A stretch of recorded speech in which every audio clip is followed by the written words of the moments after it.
Existen momentos que parten tu vida en dos, el antes y el después. Para mí, ese momento no fue un grito, ni un portazo. Fue el sonido del silencio que se instaló después de una sola frase. Una frase que me hizo darme cuenta de que el matrimonio, por el que luchaba, en realidad, nunca había existido de verdad.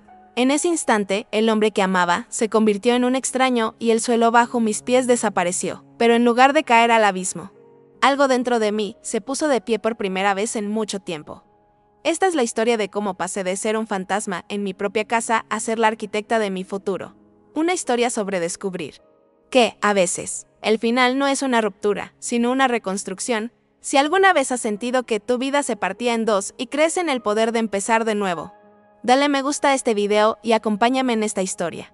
Mi matrimonio de casi una década comenzó como tantos otros, con promesas y un optimismo que rozaba la inocencia. Yo era el tipo de persona que creía que el amor era sinónimo de sacrificio, no el sacrificio noble, sino el que te corroe silenciosamente.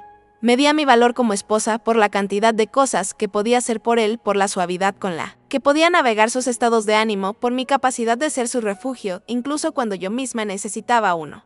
Me convertí en una experta en anticipar sus necesidades, en tragarme mis propias palabras para mantener la paz, en sonreír, cuando todo lo que quería era llorar. Cada cena que preparaba, cada evento social al que asistía en contra de mi voluntad, cada vez que decía sí cuando mi alma gritaba no.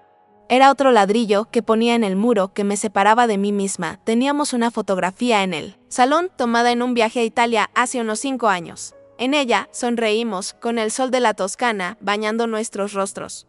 Nuestros amigos siempre comentaban sobre ella. Decían que éramos la definición de una pareja perfecta, que nuestra conexión era única. Yo sonreía y agradecía. Pero mi corazón sabía la verdad. Recordaba ese día.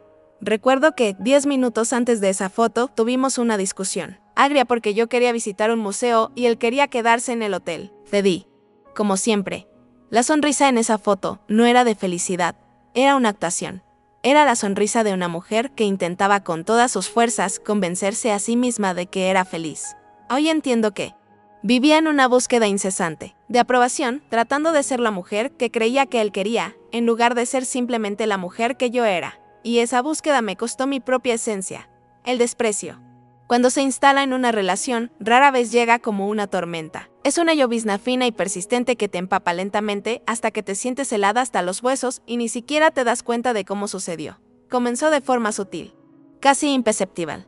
Eran los pequeños gestos, la forma en que apartaba el móvil de mi vista cuando llegaba un mensaje, un movimiento rápido e instintivo que enviaba una punzada de inseguridad directa a mi pecho. Cuando preguntaba, la respuesta era siempre la misma. Dicha con un tono de hastío, es solo privacidad. Tienes que confiar en mí. Y yo, desesperada por ser la esposa segura y comprensiva, enterraba mi intuición muy adentro. La llamaba paranoia, inseguridad, cualquier cosa menos lo que realmente era, una alarma. Luego vinieron las palabras. Las pequeñas pollas disfrazadas de bromas o críticas constructivas. Un comentario sobre cómo un vestido me hacía parecer un poco más llenita o como una amiga mía era demasiado ruidosa.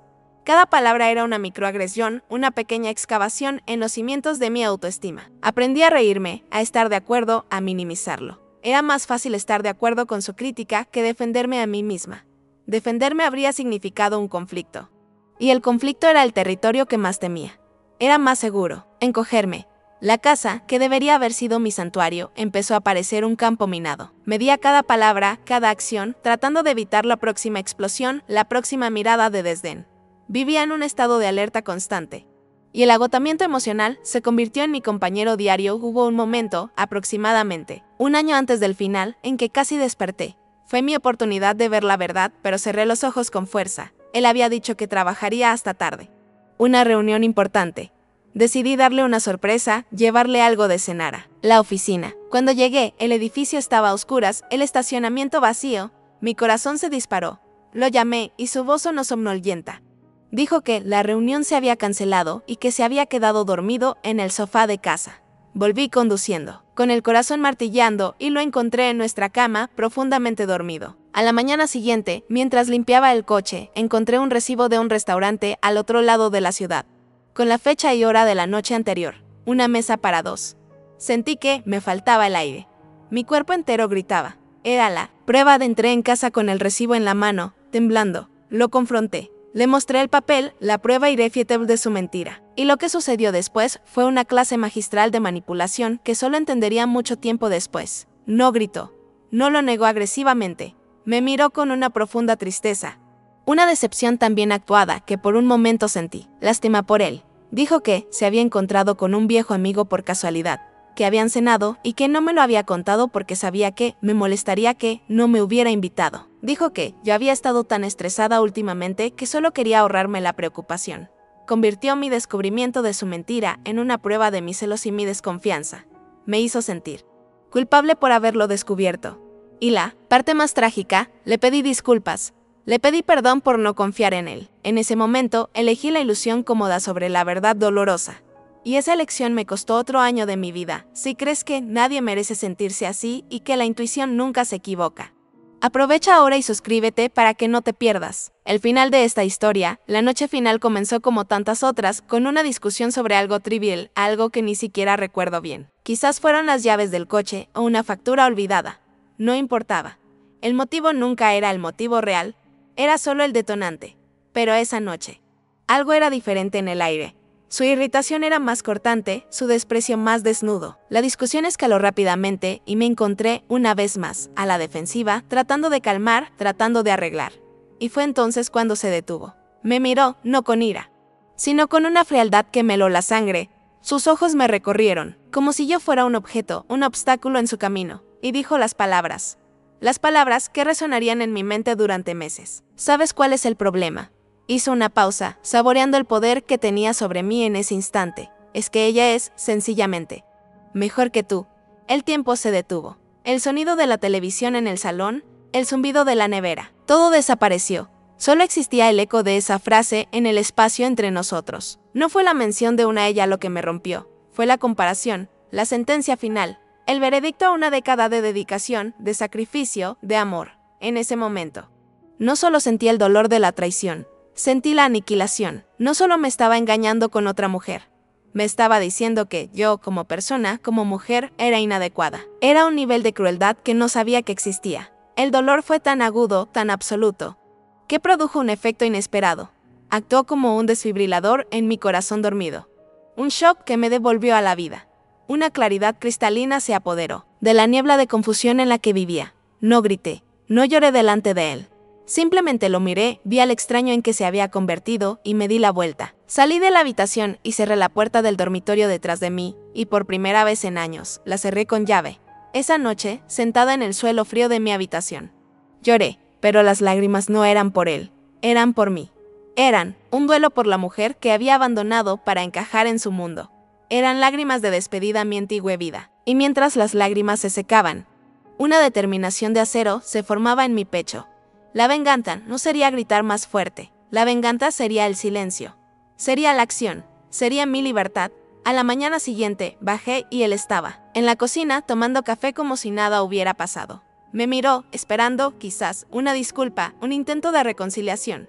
Estaba acostumbrado a mi retirada, pero solo le di los buenos días, con una voz tranquila que apenas reconocí, y me fui a trabajar. Esa misma mañana no fui a mi oficina, fui al banco, fui a nuestra caja de seguridad, un lugar que no había visitado en años, y allí, en un sobre amarillento, estaba el documento que él había olvidado, nuestro acuerdo prenupcial.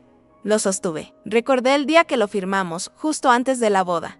Él se había reído, dijo que era un mal presagio, que no lo necesitábamos. Yo había insistido, mi padre había insistido. Él lo llamó pesimismo, yo lo llamé prudencia. Esa mañana, lo llamé salvación. Ese pedazo de papel era más que un documento legal. Era un testamento de una versión más joven de mí misma, una mujer que, de alguna manera, sabía que necesitaba protegerse. Era un regalo de mi pasado para mi futuro. Con el sobre en mi bolso, hice la llamada más importante de mi vida. Llamé a mi abogada. Mi voz no tembló. Le expliqué la situación con una claridad que la sorprendió. No había emoción, solo hechos y una decisión inquebrantable. El plan fue trazado. Era simple, eficiente y, sobre todo, silencioso. No lo vería venir. Él, que se creía el amo del juego, ni siquiera sabía que el tablero de juego había sido volteado. Siguió con sus días, creyendo que yo solo estaba de mal humor, que eventualmente volvería a ser la esposa dócil que conocía. Subestimó la fuerza de una mujer que finalmente había decidido elegirse a sí misma 2 días después. Estaba en una reunión de trabajo cuando mi móvil vibró. Era un mensaje corto de mi abogada, hecho. No necesité estar allí para verlo, pero imaginé la escena con una claridad cinematográfica. El oficial de justicia llamando al timbre de nuestra casa. La confusión en el rostro de mi marido al ver a un extraño en la puerta. Él recibiendo el sobre grande y blanco. Quizás pensó que eran flores. Un intento mío de disculparme. Lo imaginé rasgando el sobre con impaciencia, sus ojos recorriendo los documentos legales. La palabra divorcio saltando de la página. Y luego, el golpe final. Grapada en la primera hoja, una copia impecable de nuestro acuerdo prenupcial. Imaginé la sangre desapareciendo de su rostro. La arrogancia disolviéndose. Reemplazada por un pánico helado. El momento en que se dio cuenta de que la vida que había construido, la comodidad financiera que tanto valoraba y que usaba como una forma de poder sobre mí. No estaba segura. El momento en que se dio cuenta de que la mujer a la que llamó inferior acababa de ganarle la partida de una manera que nunca podría haber previsto. No hubo ni una pizca de placer en imaginar su dolor. No se trataba de venganza. Se trataba de consecuencias. Se trataba de reequilibrar la balanza. En ese instante, no sentí triunfo, sentí paz. Una paz profunda y tranquila. La paz de quien retoma el control de su propia narrativa. La paz de quien finalmente se pone en primer lugar. El sonido de mi libertad no fue un grito, fue la firma en un papel. Hoy, la vida es diferente. El cambio más profundo no está en mi estado civil o en mi cuenta bancaria, está en el silencio de mi casa. Antes, el silencio era pesado, lleno de palabras no dichas y resentimientos. Hoy, el silencio es ligero. Es paz, es mi propia compañía. Aprendí de la manera más dura que el amor propio no es un sentimiento, es una acción. Es la acción de establecer límites, de honrar tu intuición, de alejarte de quienes te disminuyen. Sin importar cuánto los aims. Aprendí que el desprecio es el ácido que disuelve el alma de una relación y que reconocerlo no es un fracaso, es un acto de autopreservación. Sus palabras no me destruyeron, me liberaron. Fueron el terrible regalo que me obligó a abrir los ojos a la verdad que me negaba a ver. Y mi viaje de reconstrucción no se trató de encontrar un nuevo amor. Se trató de reencontrarme a mí misma. Se trató de aprender a ser mi propio puerto seguro, mi propia fuente de validación. Mi felicidad ya no depende de la aprobación de nadie más. La construyo yo. Para mí. Y esos son cimientos que nadie podrá jamás derrumbar. Esta historia fue sobre retomar el poder. Si crees que el amor propio es el mayor tesoro que alguien puede tener, dale me gusta a este video y suscríbete para no perderte más historias como esta. Y si alguna vez has tenido que tomar una decisión difícil para protegerte, o si necesitas el coraje para tomar una hora, comenta abajo, yo soy mi propio puerto seguro. Creamos una cadena de fuerza. Recuerda, no estás sola.